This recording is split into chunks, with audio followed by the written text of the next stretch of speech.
And in verse 2, John hears a voice from heaven. రెండవ వచనానికి వస్తే యోహాను పరలోకములో నుండి ఒక స్వరము వినటం చూస్తాం. ఎటువంటి స్వరం అట? ఎటువంటి స్వరం అండి? ఎలాంటి స్వరం ఇది? విస్తారమైన జలముల ధ్వనితోనూ గొప్ప ఉరుము ధ్వనితోనూ సమానమైన ఒక శబ్దము. The sound of many waters. విస్తారమైన జలముల గుంపు పుట్టించే ధ్వనిగా ఉంటుంది అది. Whose voice is it? అది ఎవరి స్వరం అది? రక్షింపబడిన మనందరము. Turn to chapter 1 verse 15. మొదటి అధ్యాయం 15వ వచనానికి వద్దాం. ఆయన పాదములు కొలిమిలో పుటం వేయబడి మెరయుచున్న అపరంజితో సమానమై ఉండెను. ఆయన కంఠస్వరము విస్తార జల ప్రవాహముల ధ్వని వలె ఉండెను. ఆయన కంఠస్వరము విస్తారమైన జలముల ధ్వని వంటిది. ఎవరి గురించి చెప్పబడింది అక్కడ? Burnished bronze and voice of many. What is it is a description of Lord Jesus Christ. అయితే అక్కడ మొదటి అధ్యాయంలో ఇవ్వబడిన ఆ వర్ణన ప్రభువైన యేసుక్రీస్తు గురించిన వర్ణన. So John hears a voice of the Lord Jesus Christ. ఇక్కడ యోహాను ప్రభువైన యేసుక్రీస్తు యొక్క స్వరాన్ని వింటున్నాడు. And then he says this voice is like the sound of harpists playing on their harps. అయితే ఆ స్వరాన్ని విని ఆయన వీణలు వాయించుతున్న వైనికుల నాదాన్ని పోలింది అని ఆయన రాస్తున్నారు. Bible is very difficult to understand, especially the book of revolution. Bible కొంచెం అర్థం చేసుకోవటం కష్టమే, ప్రాముఖ్యంగా ప్రకటన గ్రంథం మరీ కష్టం. So the first voice which he heard, the sound of many waters, speaks of authority. అయితే ఆయన రాసిన మాటల్లో విస్తార జలముల ధ్వనితో పోలింది అనేది దేవుని యొక్క అధికారాన్ని సూచించేదిగా ఉంటుంది. So remember, John is on the earth. Yohanu ఇప్పుడు భూమి మీదనే ఉంటున్నాడు. Then he says it is like the sound of harpists. తర్వాత మరో మాట ఏం చెప్తున్నాడంటే వీణలు వాయించుతున్న వైనికుల నాదం వల్లే అది ఉంది అని అంటున్నాడు. వీణల ఏమంటారు శబ్దము, ఇట్ ఈస్ వెరీ స్వీట్. వీణలు వాయించినప్పుడు ఆ శబ్దము లేకపోతే ఆ ధ్వని మధురంగా ఉంటుంది. Lord Jesus Christ voice is voice of authority and it is a gracious voice. అయితే ఇక్కడ మనం గమనిస్తే ప్రభువైన యేసుక్రీస్తు యొక్క స్వరము అధికారముతో కూడినది, కృపా సహితముగా కూడా ఉంటుంది. What is he telling is not recorded. అయితే ఆయన ఏం చెప్పాడో అది గ్రంథస్థం చేయబడలేదు. Perhaps he's telling about this 1,44,000 batch. He's saying, well done my good and faithful servant. బహుశా ఈ 1,44,000 మందితో బాగుగా ప్రవర్తించి నమ్మకమైన దాసులారా అని చెప్తూ ఉండొచ్చు. The voice of Jesus Christ is one of authority, one of grace. ప్రభువైన యేసుక్రీస్తు యొక్క స్వరము అధికారముతో కూడినది, కృపా సహితమైనది. And thirdly, third verse, it says they sang a new song before the throne. మూడవదిగా మనం చూస్తే సింహాసనం ఎదుట క్రొత్త కీర్తన పాడిరి అనే మాట చూస్తాం. And no one could learn the song except the 144,000 who had been purchased from the earth. భూలోకములో నుండి కొనబడిన ఆ 144,000 మంది తప్ప మరి ఎవరును ఆ కీర్తన నేర్చుకోలేరు అని ఉంటుంది. So this batch of 144,000 had a new song. ఈ 144,000 మందికి ఒక క్రొత్త కీర్తన ఇవ్వబడింది. No one could learn their song. ఆ కీర్తనని నేర్చుకోవటం ఎవరి వల్ల కాదు. అంత కష్టమా పాట? No.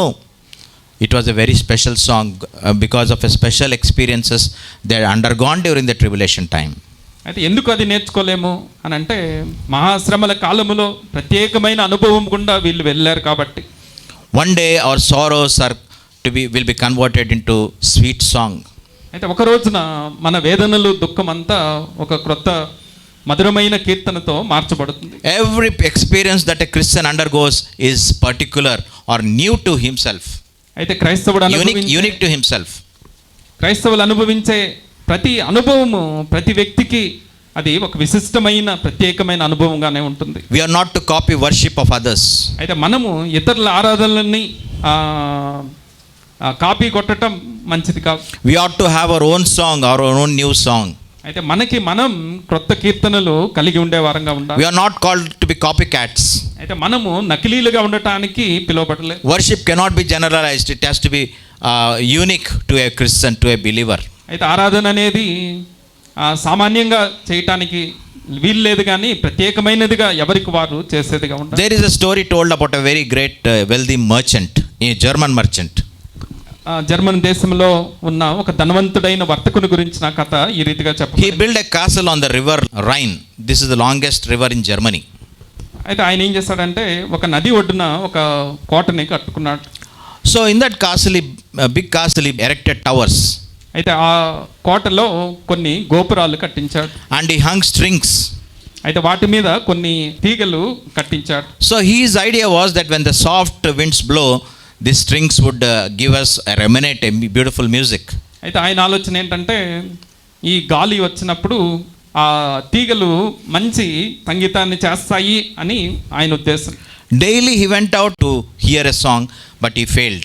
అయితే రోజు వెళ్ళి ఏదైనా పాట వినపడుతుందా అని ప్రయత్నిస్తే ఏది వినపడడం లేదు ఆయన. There was soft winds, but there was no song. అయితే అక్కడ చిన్న చిన్న గాలులు వస్తున్నాయి, అయితే ఎలాంటి పాట వినపడట్లేదు. But one night there was a storm in that river. అయితే ఒక రోజున ఏం జరిగిందంటే ఆ నదిలో ఒక ప్రళయం వచ్చింది, తుఫాన్ వచ్చింది. He went to the threshold of his castle to see how the storm is. అయితే ఆయన కోట గుమ్మం దగ్గరికి వెళ్ళి ఆ తుఫాన్ ఎలా ఉందో చూడటానికి వెళ్ళాడు. There were mighty winds that were blowing across the castle. అక్కడ కోట చుట్టూ గొప్ప గాలులు కొడుతున్నాయి. And then in that storm he could hear the soft sound or soft music that is emanating from the storm. అయితే ఆ తుఫాను మధ్యలో ఆ తీగల నుంచి మృదువైన సంగీతం ఆయన వినగలిగాడు. It required a storm to bring out music. అయితే సంగీతం రావాలి అని అంటే ఒక ప్రళయమే రావాల్సి వచ్చింది. To bring a new song from your life, we need some sorrow, some suffering. అయితే మన జీవితాల్లో నుంచి క్రొత్త గీతాలు రావాలి అని అంటే కొన్ని దుఃఖాలు వేదనల గుండా మనం వెళ్ళాల్సిందే. If we want to have a new song and to worship, we need to go through some suffering, some tempest. అయితే మనం ఆరాధనలో ఆ రీతిగా క్రొత్త గీతాలు మనం పొందాలి అని అంటే కొన్ని ప్రళయాలు గుండా, తుఫాన్ల గుండా వెళ్ళాల్సిందే. So that is the meaning of verse 3. మూడవ వచనానికి అర్థము ఆ రీతిగా ఉంటుంది. Verses 4 and 5 give the specialities of this batch of 1,44,000. 4-5 వచనాలలో ఈ 1,44,000 మంది ప్రత్యేకత ఏంటో మనం చూస్తాం. The most important characteristics, they had a concept of separation. అయితే మొదటి ప్రాముఖ్యమైన సంగతి ఏంటంటే ప్రత్యేకించుకోవటం నేర్చుకున్న వ్యక్తులుగా ఉంటున్నారు. There are fivefold characteristics of this 1,44,000. ఈ 1,44,000 మందిలో 5 సుగుణాలు మనం చూడొచ్చు. What is the number one characteristic? మొదటి సంగతి ఏంటి? They were not defiled with women, they were chaste. స్త్రీ సాంగత్యము ఎరగకుండా పవిత్రులుగా, పరిశుద్ధులుగా ఉన్నవారు. Maybe they were not married. బహుశా వివాహము చేసుకోలేదేమో. Mind you, there is no defilement when a man and a woman come together in a marriage. అయితే స్త్రీ పురుషులు భార్యాభర్తలు అయినప్పుడు అందులో అపవిత్రత ఏమీ లేదు. But these people, they were chaste. They never gone into the presence of woman. అయితే ఈ వ్యక్తులను మనం గమనిస్తే స్త్రీ సాంగత్యము ఎరగని వారుగా వీళ్ళు ఉంటున్నారు. They stayed true to their God. అయితే తమ దేవునికి అప్పగించుకొని సత్యవంతులుగా ఉన్నవారు. Spiritually speaking, they never bow down to the image of the beast. అయితే ఆత్మీయంగా మనం ఆలోచన చేస్తే వారు ఆ మృగానికి నమస్కరించిన వారు car. When we worship idols, it is equivalent to adultery. That's what the word of God says. ఎప్పుడైతే మనము విగ్రహాలను ఆరాధిస్తున్నామో వ్యభిచరించాము అని బైబిల్ చెప్తుంది. God desires moral and spiritual purity in us. అయితే దేవుడు మనలో నైతికమైన ఆత్మీయ పవిత్రతని కోరుకుంటున్నారు. What is the second characteristics? అయితే వీళ్ళలో ఉన్న రెండవ సుగుణం ఏంటి? They would follow the lamb wherever he goes. గొర్రెపిల్ల ఎక్కడికి పోతే అక్కడికి ఆయన్ని వెంబడించేవారుగా ఉంటున్నారు. What does this teach us? They clung to the Lord. హత్తుకొని జీవించారు. ఇది మనకేం నేర్పిస్తుంది అని అంటే క్రీస్తుని హత్తుకొని జీవించారు. They did not waver in their decision to follow Jesus. క్రీస్తుని వెంబడించే విషయంలో చంచలులుగా అటు ఇటు తడబడిన వారు. Their face was set to heaven and they never looked back. అయితే వాళ్ళ ముఖము పరలోకం వైపుగా ఉంది, ఎన్నడూ వెనుక తిరిగి చూసిన వారు కాదు. This is what is said of the heroes of faith in Hebrews chapter 11. హెబ్రీయులకు రాసిన పత్రిక 11వ అధ్యాయంలో విశ్వాస వీరుల గురించి ఇదే మాటలు చెప్పబడ్డాయి. They never looked back. వాళ్ళు వెనుక తిరిగి చూసిన వారే కాదు. They were cut in by saws, sawn asunder. అయితే వాళ్ళు రంపములతో కోయబడ్డారు. They were tied in sheepskins. అలానే గొర్రె చర్మాలతో వాళ్ళు కట్టబడ్డారు. ప్రభువుని వదిలిపెట్టారా? They never forsook the Lord. అయినప్పటికీ వాళ్ళు ప్రభుని వదిలిపెట్టిన వారు కాదు. In Psalm 63 and verse 8, David says, "My soul clings to the Lord."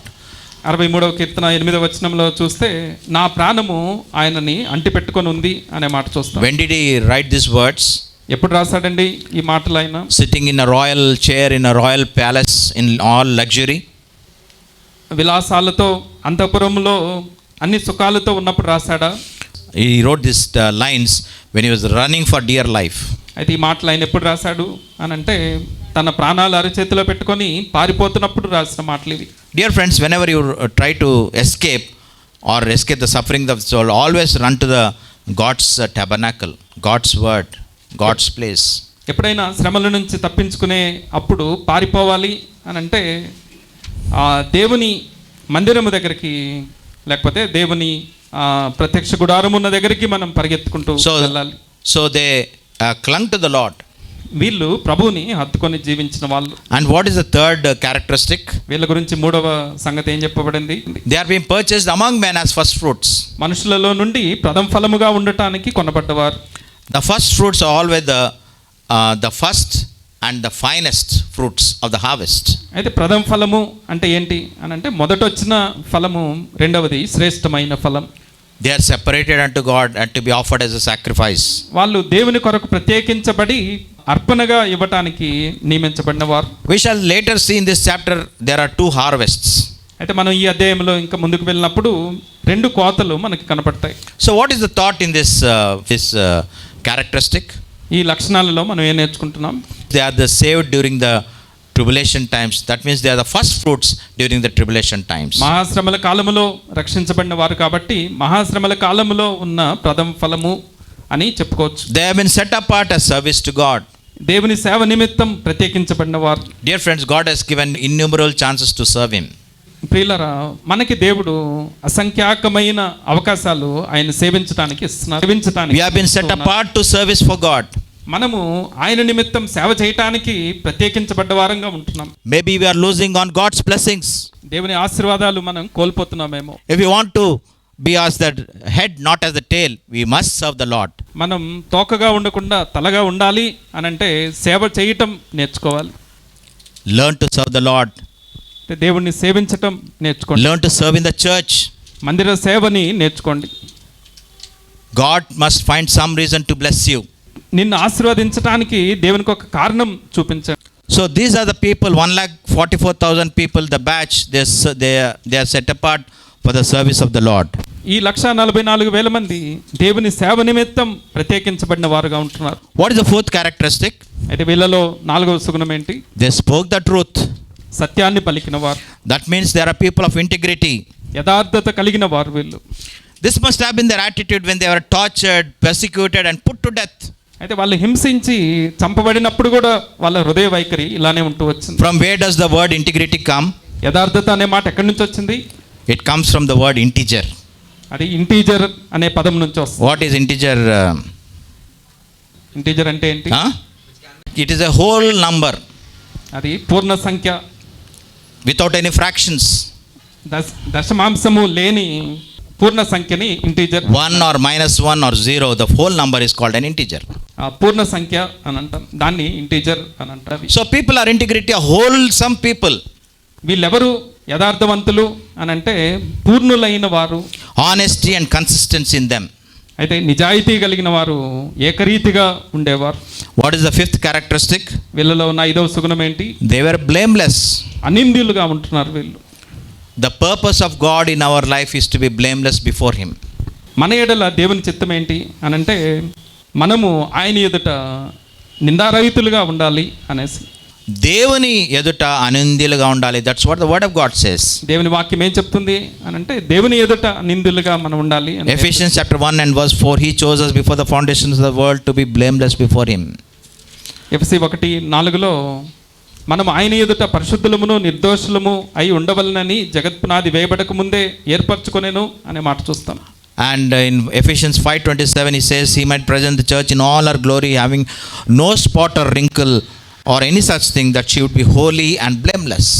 FC 5:27 చూస్తే కలంకమైనను ముడత అయినను ఏదీ లేక పరిశుద్ధమైనదిగాను నిర్దోషమైనదిగాను ఉండాలి అనే మాట చూస్తాం. Colossians 1:22. కొలస్సీ 1:22 కూడా మనం చూస్తే 1 Peter 1:19. అలానే 1 పేతురు 1:19 Jude verse 24 also says we should be blameless. 24వ వచనం అక్కడ కూడా నిర్దోషులుగా మనం ఉండాలి అనే మాట చూస్తాం. So these are the fivefold characteristics. ఇందులో ఈ 5 సుగుణాలు మనం చూస్తున్నాం. We will not go further but end with some practical applications. కొన్ని అన్వయింపు మాటలు చూసుకొని ముగించుకుందాం. Number 1 application. మొదటి అన్వయింపు మాట ఏంటంటే God is able to protect His marked people. తాను ముద్రించిన జనులని దేవుడు భద్రపరచగలడు. That's what we learn from this batch of ఈ 1,44,000. 1,44,000 మంది గుంపు నుంచి మనం అదే నేర్చుకుంటాం. But the beast is unable to protect his people. అయితే మృగము తన ముద్ర వేసిన వాళ్ళని భద్రపరచడానికి సామర్థ్యము లేనివాడు. They will all be thrown into the lake of fire. వాళ్ళందరూ వాడితో పాటు అగ్ని గంధకాలతో Monday గుండంలో పడవేయబడతారు. God is able to protect his people. అయితే దేవుడు తన ప్రజలని రక్షించడానికి సమర్థుడు. On whose side you want to be? This is the question that you must answer. అయితే ఎవరి వైపున మీరు ఉండాలనుకుంటున్నారు అనేది మీరు వేసుకోవాల్సిన ప్రశ్న. ప్రభు తట్టు ఉంటున్నారా? మీరు భద్రపరచబడతారు. సాతాను వైపు ఉంటున్నారా? మీరు భ్రష్టులై మరి ఆ యొక్క అగ్నిగుండంలో పడవేస్తారు. So this is number 1. అది మొదటి అన్వయింపు మాట. Secondly, రెండవది ఏంటంటే we may not be sinless, but we should definitely be blameless before the Lord.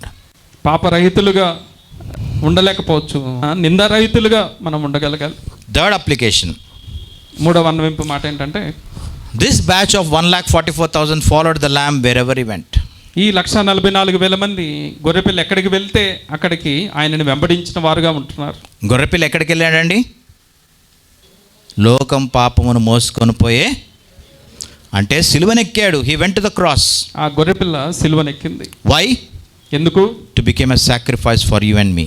నీ కొరకు నా కొరకు బలియాగం అవ్వటానికి. So we also have to follow the lamb. అయితే మనము కూడా ఆ గొర్రెపిల్లని వెంబడించాలి. We also have to take up the cross. మనము కూడా సిలువను ఎత్తుకొని take up your own cross and follow him.